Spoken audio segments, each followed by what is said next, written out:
l'actu aujourd'hui, c'est aussi outre-Atlantique, la sortie d'un livre choc.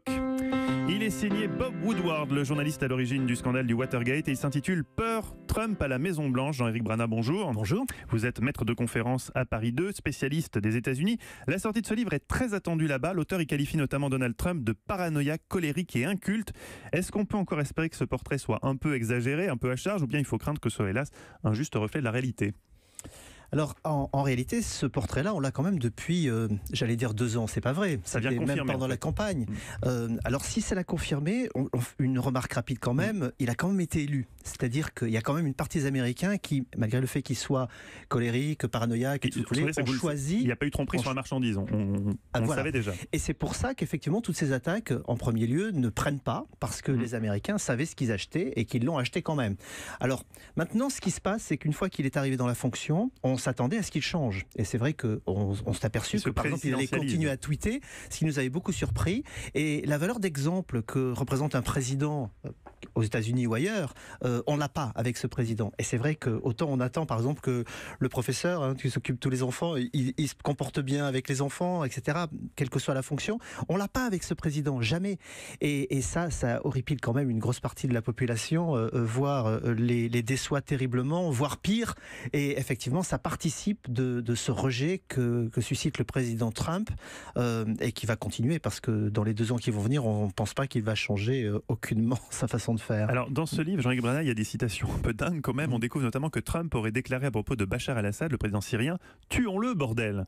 Comment être sûr que ces propos ont vraiment été prononcés ? Vous pensez que ça lui ressemble ? Vous pensez qu'il avait vraiment pu dire ça ? Alors, cette partie-là en particulier, non, je ne pense pas que ça lui ressemble, parce que pendant la campagne, on a beaucoup entendu dire qu'il ne voulait pas faire de changement de régime. Et donc là, on a une rupture assez forte avec ce qu'il veut faire. Et puis, je pense à titre personnel que s'il avait voulu faire tuer Bachar el-Assad, el-Assad ne serait plus là aujourd'hui.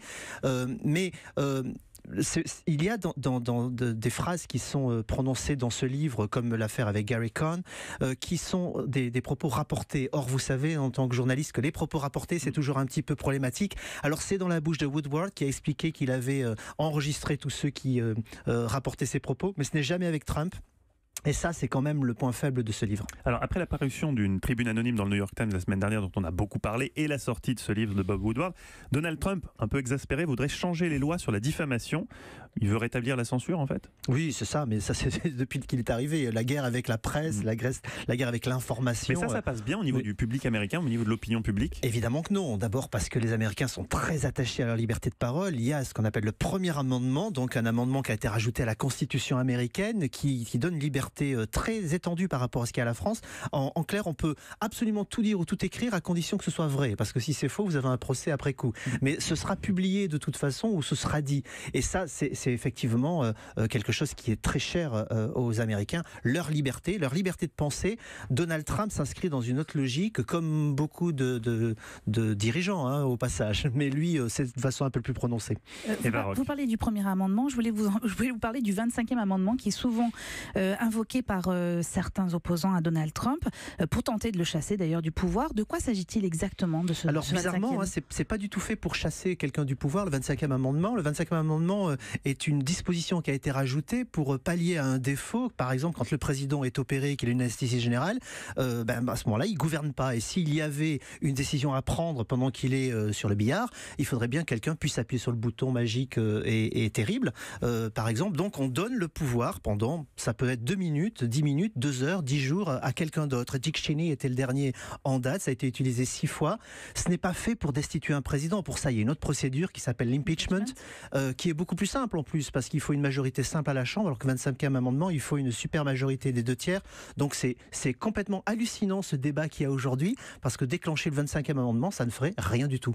Jean-Éric Brana, on approche aussi des élections de mi-mandat aux États-Unis. Est-ce que cette échéance électorale est décisive pour Trump ? Est-ce que les démocrates peuvent inverser la vapeur ? Alors décisif pour Trump, non, pour une simple raison, c'est qu'il n'est pas candidat. Non, mais pour ses idées, disons. C'est important, parce qu'en France, on ne le sait pas forcément, c'est une élection locale qui est une élection législative, sénatoriale, des gouverneurs, des assemblées d'État, des maires. Donc c'est beaucoup de postes à travers tous les États-Unis. Est-ce que c'est décisif pour la politique de Trump ?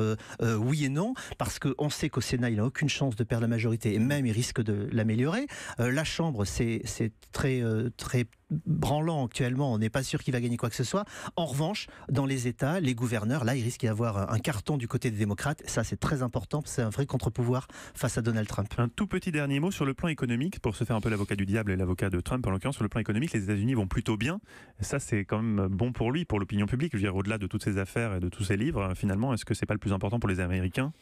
Alors ça l'a toujours été, c'est vrai, c'est carton plein, la croissance n'a jamais été aussi haute, l'emploi n'a jamais été aussi bas, il est en train de réussir là où on ne croyait pas qu'il réussirait, l'ALENA. Non, je crois que c'est un négociateur, c'est son boulot, en réalité il a toujours dit, en fait les Américains ont élu un PDG, ils n'ont pas élu un président, eh bien ils récupèrent, et c'est aussi toutes les histoires qu'on a en contre-champ, hein, c'est un PDG de mauvais caractère, voilà, c'est ce que les Américains ont aujourd'hui. Merci beaucoup Jean-Ric Brana d'avoir été avec nous en direct sur Europe 1.